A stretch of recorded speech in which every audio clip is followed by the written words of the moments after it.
Good morning students, how are you? Today's topic is Principles of Marine Insurance. आज का हमारा topic क्या है?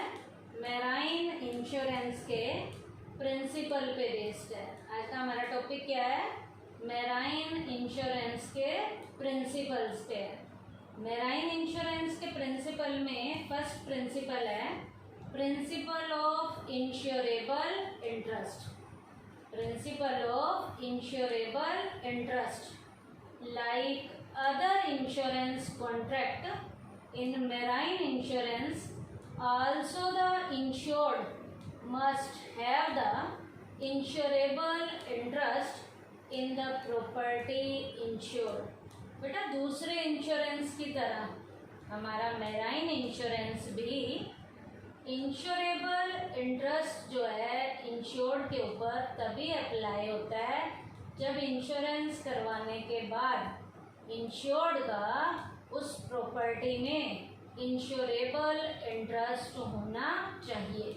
जैसे बाकी इंश्योरेंस में होना चाहिए ऐसे मैराइन इंश्योरेंस में भी इंश्योर्ड का इंश्योरेबल इंटरेस्ट जिस प्रॉपर्टी को उसने इंश्योर्ड करवाया है उसमें होना चाहिए। कैसे बेटा? मान लीजिए एक्स नाम का व्यक्ति अपनी प्रॉपर्टी का इंश्योरेंस करवाता है, मैराइन के इंश्योरेंस में अपने माल को भेज रहा है जहाज पे, तो उसका उस माल के इंटरेस्ट में, माल को बचाने में, ये नहीं कि उसने इंश्योरेंस करवा दिया है तो कंपनसेशन लेने के लिए उसे नुकसान पहुंचाए, नहीं, उसका उस माल में, उस प्रॉपर्टी में इंश्योर्ड का इंश्योरेबल इंटरेस्ट होना चाहिए जैसे बाकी दूसरे इंश्योरेंस में होता है। Interest must be present at the time of damage. Damage के टाइम पीरियड में भी नुकसान हो रहा हो तब भी इंश्योरेबल इंटरेस्ट उस टाइम जो है उसमें प्रेजेंट होना चाहिए। ये नहीं कि नुकसान हो रहा है तो देख के मुस्कुराता रहे, उस नुकसान को कम करने की क्या करनी है, उसने कोशिश करनी है। Interest must be present at the time of damage. क्या कह रहा है फिर से सुनिए। Principle of insurable interest like other insurance contract marine insurance also the insured must have the insurable interest in the property insured. दूसरे insurance की तरह ही मैराइन इंश्योरेंस में इंश्योरेबल इंटरेस्ट इंश्योर्ड का होना चाहिए। Interest must be present at the time of damage. Damage के time period पर भी इंटरेस्ट जो है उसके अंदर प्रेजेंट होना चाहिए। Insurable interest here means that if goods reaches the destination safely there is profit. यहाँ पर बेटा इंश्योरेबल इंटरेस्ट का मीनिंग क्या है? माल अपने प्रॉपर गंतव्य पे जहाँ पहुँचना है यदि सेफ तरीके से पहुँच जाता है तो क्या है? प्रॉफिट है। इफ इट डज नॉट, यदि ऐसा नहीं होता, देयर इज लॉस, तो क्या होता है? नुकसान होता है। इंश्योरेबल इंटरेस्ट का मतलब क्या है? माल को जहाँ पे पहुँचाना है यदि सेफली वो वहाँ पहुँच जाता है तो प्रॉफिट है, नहीं पहुँचता तो क्या है? लॉस है। Along with the cargo insurance policy will also be transferred to the buyer. बेटा जैसे माल को किसी बायर को ट्रांसफ़र किया जाता है वैसे बेटा जो इंश्योरेंस की जो पॉलिसी है उसे भी बायर को क्या किया जा सकता है? ट्रांसफ़र किया जा सकता है। जैसे माल को ट्रांसफ़र करते हैं बायर को, ऐसे जो इंश्योरेंस की जो पॉलिसी है उसे भी ट्रांसफ़र किया जा सकता है। उसके बाद है बेटा as soon as this transaction take place the insurable interest in the goods gets transferred to the buyer। बेटा जैसे ही इंश्योरेबल इंटरेस्ट ट्रांसफ़र होगा, क्यों होगा? क्योंकि ये ट्रांजैक्शन क्या की गई हैं, एक जगह से दूसरी जगह की गई हैं। मान लीजिए माल एक व्यक्ति से दूसरे व्यक्ति पे आता है, इंश्योरेबल जो इंटरेस्ट है वो भी एक व्यक्ति से दूसरे व्यक्ति पर क्या हो जाता है, ट्रांसफर हो जाता है। जैसे गुड्स ट्रांसफर होती हैं वैसे इंश्योरेबल इंटरेस्ट भी क्या किया जा सकता है, ट्रांसफर किया जाता है। तो जितना जल्दी हो सके ये पॉसिबल होता है। That is why it is said that the insurable interest in marine insurance is necessary at the time of damage. इसीलिए कहा जाता है कि इंश्योरेबल इंटरेस्ट मैराइन इंश्योरेंस में किस टाइम जरूरी होता है, at the time of damage जरूरी होता है। जबकि लाइफ इंश्योरेंस में कब था, जब पॉलिसी ली है उस टाइम पीरियड का देखा जाता है। लेकिन मैराइन इंश्योरेंस में क्या होता है, insurable interest in marine insurance is necessary at the time of damage. जब क्या हो रहा है, नुकसान हो रहा है, उस टाइम पीरियड के इंश्योरेबल इंटरेस्ट को देखा जाता है। अब बेटा इंश्योरेबल इंटरेस्ट मैराइन के इंश्योरेंस में कहाँ कहाँ है, फॉलोइंग हैव द, आगे के जो पॉइंट्स हैं, have the insurable interest in marine insurance. Marine insurance के इंश्योरेबल इंटरेस्ट के ये कुछ नीचे के पॉइंट है। क्या क्या, पहला, owner of ship in his ship, जहाज के मालिक का इंश्योरेबल इंटरेस्ट किस में होगा, अपने जहाज में होगा। क्या, owner of ship in his ship, जहाज के मालिक का अपने जहाज में क्या होगा, इंश्योरेबल इंटरेस्ट होगा। Passengers in their goods, passengers का इंश्योरेबल इंटरेस्ट किस में है, उनके माल में है, उनकी गुड्स में है। Employees and captain of ship in their salary, employ का और जहाज के कैप्टन का इंश्योरेबल इंटरेस्ट किस में है, उनकी सैलरी में है। Employees and captain of ship in their salary, employ का और कैप्टन का इंश्योरेबल इंटरेस्ट किस में है, उनकी सैलरी में है। Owner of goods in his goods, माल के मालिकों का इंश्योरेबल इंटरेस्ट किस में है, अपने माल में, अपने गुड्स में है। Money lenders who has provided money on security of goods in these goods, money lender ने लोन दिया हुआ है, किसी गुड्स के बिहाफ पे दिया हुआ है, गुड्स की सिक्योरिटी पे दिया हुआ है, तो उस मनी लेंडर का इंश्योरेबल इंटरेस्ट किस में है, उस जिन सिक्योरिटी की गुड्स के ऊपर उसने लोन दिया हुआ है उन गुड्स में उसका क्या है, इंश्योरेबल इंटरेस्ट है। मनी लेंडर का किस में है, मनी लेंडर का किस में है, who has provided money on security of goods in these goods, जिस सिक्योरिटी पे, जिस गुड्स को रख के सिक्योरिटी पे उसने लोन दिया है, तो मनी लेंडर का इंश्योरेबल इंटरेस्ट किस में होगा, उन गुड्स में होगा। उसके बाद है person who charges freight in this या इन दैट फ्रीएट। अब जो आदमी किराया भाड़ा चार्ज करता है तो उस आदमी का इंश्योरेबल इंटरेस्ट किस में होगा, रेट में, किराए और भाड़े में होगा। तो ये कुछ मैंने कंडीशन बताई हैं। क्या, मैराइन के इंश्योरेंस में इंश्योरेबल इंटरेस्ट कहाँ कहाँ होता है, ये आप सबको याद होना चाहिए। क्या क्या, owner of ship in his ship, passengers in their goods, employees and captain of ship in their salary, owner of goods in his goods, money lenders who has provided money on security of goods in these goods, person who has charges freight in that फ्रीएट।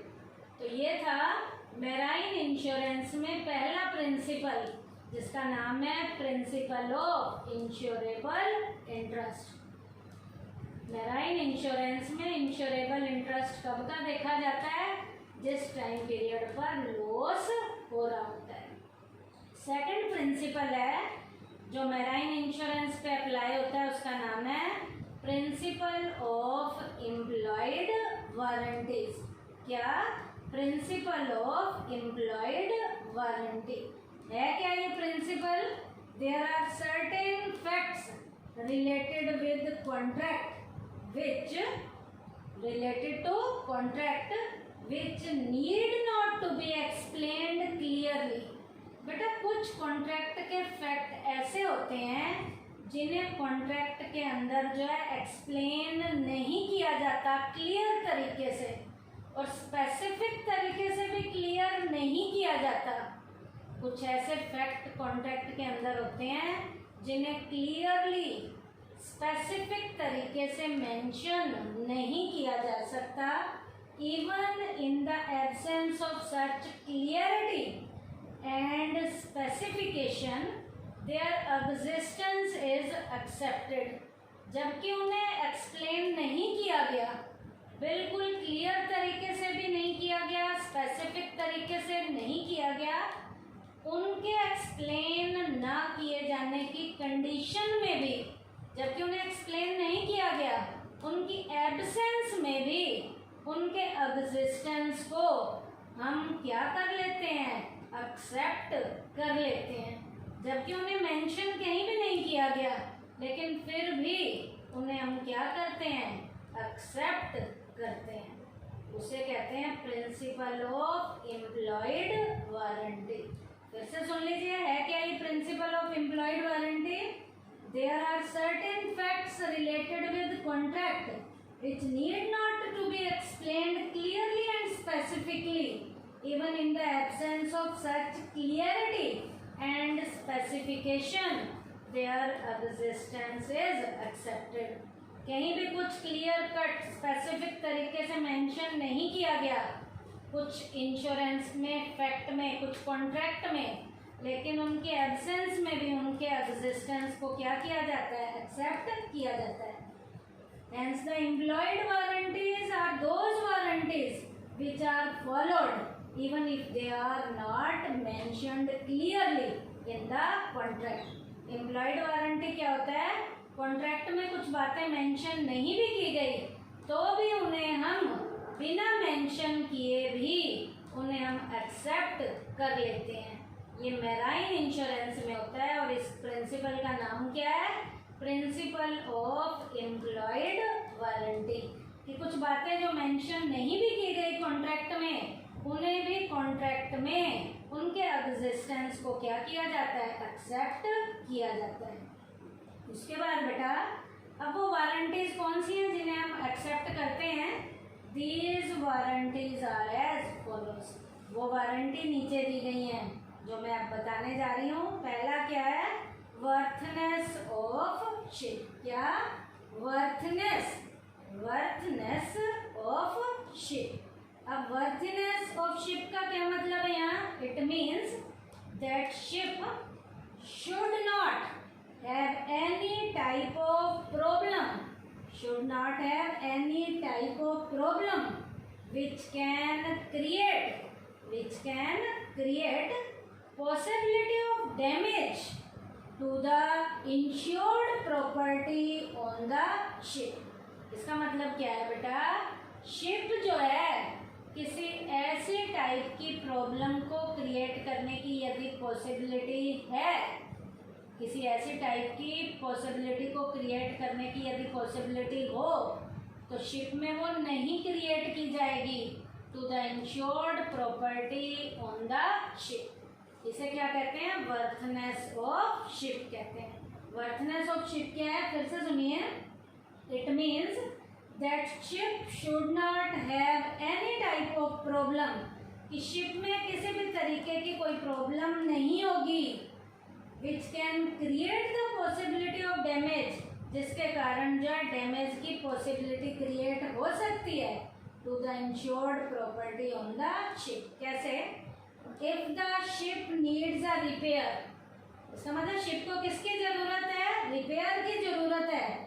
Then it should be provided well before the commencement of voyage, ताकि नुकसान ना हो। Repair की जरूरत है तो पहले उसकी रिपेयर हो गई है, ये हम अपने आप ही मान लेते हैं, ये हम अपने आप ही मान लेते हैं। ये क्या था? वर्थनेस ऑफ शिप।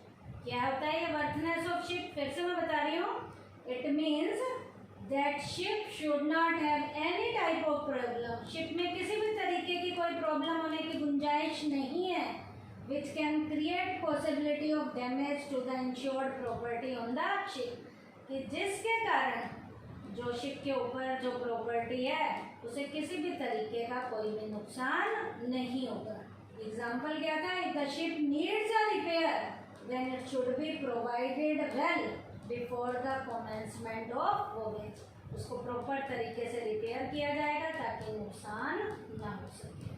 उसके बाद है सेकंड, जो अपने आप ही बात मान लेते हैं जबकि कहीं पॉलिसी में लिखी नहीं होती है, उसे भी हम एक्सेप्ट करते हैं। उसका नाम है नॉन डेविएशन ऑफ शिप। क्या है? Non deviation of ship. Ship route is prefixed. Ship का रास्ता पहले से ही निर्धारित होता है। Insurance company can easily assume that ship will follow not other route. अब शिप का रास्ता पहले से ही निर्धारित है तो हम अपने आप ही मान लेते हैं कि शिप किसी भी दूसरे रास्ते को फॉलो नहीं करेगा। शिप किसी भी दूसरे रास्ते को फॉलो नहीं करेगा।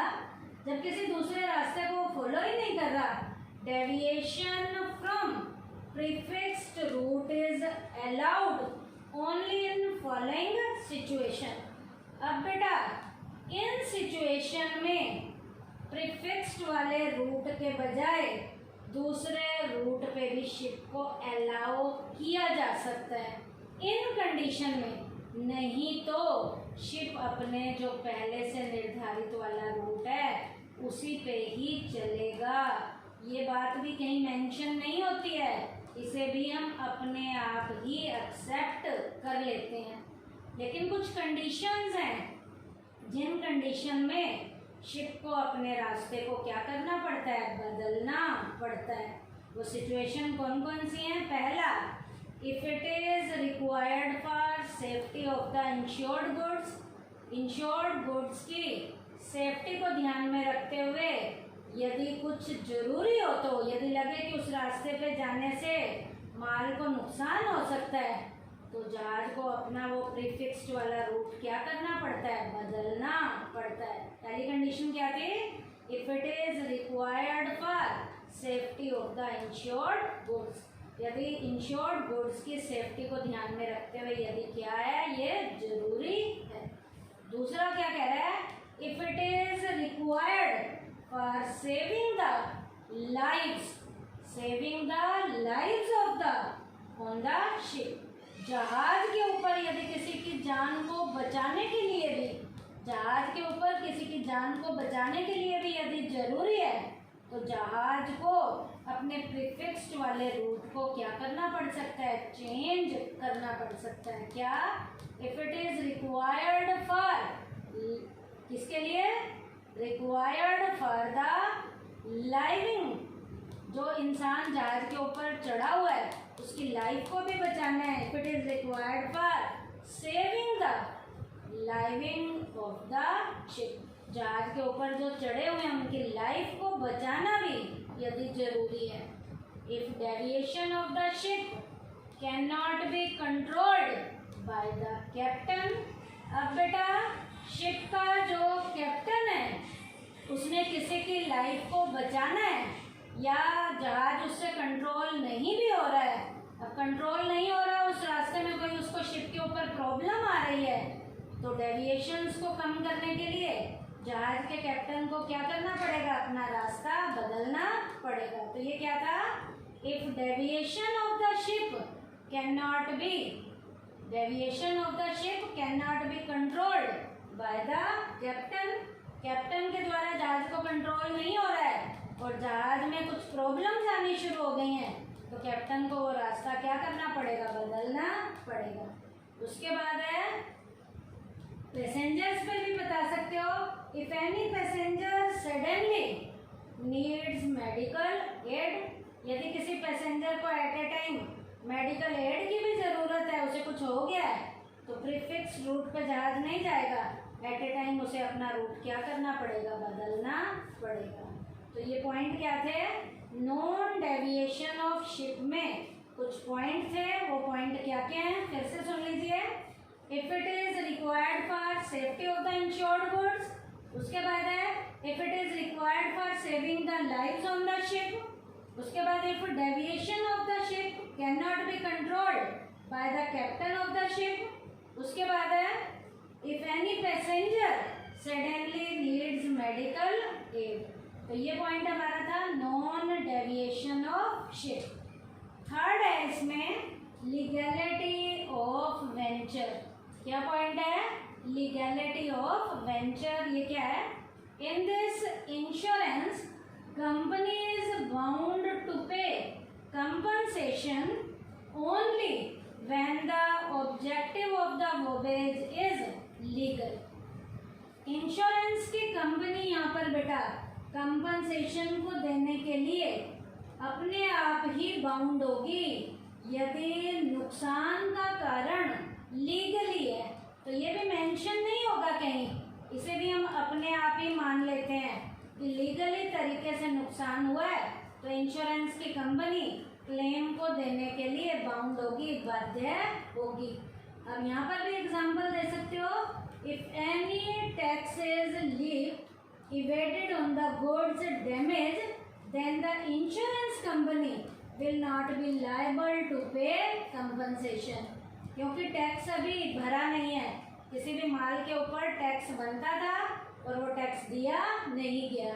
टैक्स क्या है तुम्हारा? अभी बचा हुआ है, आपने भरा ही नहीं है, और भरा हुआ टैक्स नहीं है और आपने माल आगे दे दिया और उस माल के ऊपर नुकसान हो गया है, तो इंश्योरेंस कंपनी किसी भी तरीके का कंपनसेशन देने के लिए यहाँ पर बाउंड नहीं होगी, बाध्य नहीं होगी। क्यों? क्योंकि ये लीगली काम नहीं है। तो लीगली होगा तो अपने आप मान लिया जाता है, यही कहीं भी कॉन्ट्रैक्ट में लिखा हुआ नहीं होगा। तो ये पॉइंट क्या था? Legality of venture. क्या? In this insurance company is bound to pay the compensation only when the objective of the voyage is legal. यदि नुकसान का कारण लीगली है तो इंश्योरेंस कंपनी क्लेम देने के लिए बाध्य होगी, नहीं तो नहीं होगी। माल आप दे रहे हो, किसी को बेच रहे हो, उसका जो पूरा टैक्स वगैरह है वो पे किया हुआ होना चाहिए। नहीं होगा तो कंपनी, अब उस माल को नुकसान हुआ तो इंश्योरेंस कंपनी किसी भी तरीके का कोई भी कंपनसेशन नहीं देगी। तो ये टॉपिक हमारा क्या था? प्रिंसिपल्स ऑफ मैराइन इंश्योरेंस में हमने दो प्रिंसिपल किए हैं। पहला है प्रिंसिपल ऑफ इंश्योरेबल इंटरेस्ट, कि इंश्योरेबल इंटरेस्ट जो है डैमेज के टाइम पीरियड का देखा जाता है कि माल का नुकसान होना जरूरी है। Insurable interest must be present at the time of damage. उसके बाद बेटा इंश्योरेबल इंटरेस्ट किन किन पे है वो पॉइंट भी आपको बताए गए। उसके बाद सेकंड मैराइन इंश्योरेंस पे जो प्रिंसिपल अप्लाइड होता है, प्रिंसिपल ऑफ एम्प्लॉयड वारंटी, ये कह रहा है कि कुछ कॉन्ट्रैक्ट्स में, इंश्योरेंस के कॉन्ट्रैक्ट में फैक्ट क्लियरली और स्पेसिफिक मेंशन नहीं भी होते, लेकिन स्पेसिफिक और क्लियर मेंशन ना होने के बाद भी उन्हें हम एक्सेप्ट करते हैं। वो कौन कौन से हमारे फैक्ट हैं जो हम एक्सेप्ट करते हैं? पहला था वर्थनेस ऑफ शिप का, उसके बाद है नॉन डेविएशन ऑफ शिप का, और तीसरा हमारा था लीगलिटी ऑफ वेंचर का। तो आज के टॉपिक में हमने क्या किया? प्रिंसिपल ऑफ मैराइन इंश्योरेंस किया। थैंक यू बेटा।